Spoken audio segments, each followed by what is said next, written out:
Hello mga ga, ito po yung ating 1 kilo ng double body na pwede talaga natin itong gawing pang delivery at gawin po natin itong pang display sa ating mga estante. Ang sarap talaga ng timplada ng ating double body ngayon, alagatas yung lasa at kahit ilang araw pa ito sa ating estante ay hindi po ito titigas, manatili po itong malambot. Kaya ito na ga, simulan na po natin.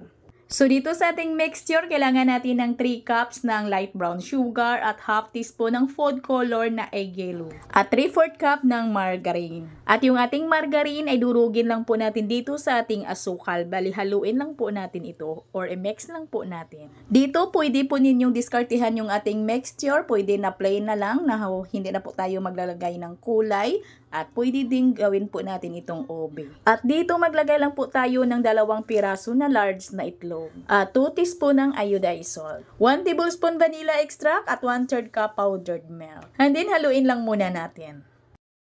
At lagyan natin ito ng 1 cup ng evaporated milk at mga 1/3 cup lang na tubig. At haluin lang po natin na yung halos matunaw na po natin yung ating mga dry ingredients. At pagkatapos ilagay na po natin dito yung 500 grams natin na 3rd class flour at 500 grams na cake flour. Hinati ko lang po yung dalawa po natin na klase ng ating harina. At salain lang po natin yung ating harina pag napapansin po natin na marami pong bilog-bilog. At lagyan natin ito ng 2 in 1/2 tablespoon ng baking powder at salain lang po natin yung ating baking powder pag napapansin natin na medyo buo-buo or bilog-bilog. At haluin until well mixed po yung ating mixture. At kailangan mga ay ganito lang po yung consistency ng ating mixture. Hindi masyadong malambot at hindi din masyadong katigasan para hindi din tayo mahirapan sa pagsumpit ay hindi lang masyadong matigas yung ating mixture. At kailangan din na hindi din masyadong malambot yung ating mixture para pag naluto ay meron pa po siyang design. Kaya kailangan mga tansyahin lang po ninyo ang inyong tubig kasi ay hindi naman tayo magkapareho ng brand na ginagamit po natin na harina. At yung ating plancha, ibanyahan lang po natin yan ng shortening o di kaya margarine. Pagkatapos po natin itong maisumpit lahat, ay pwede na po natin ito agad isalang. At kailangan na mainit na po yung ating oven, at least 5 to 10 minutes bago po natin ito isalang. At kung sa electric oven naman, yung inyong gagamitin ay nasa video screen po natin yung time baking.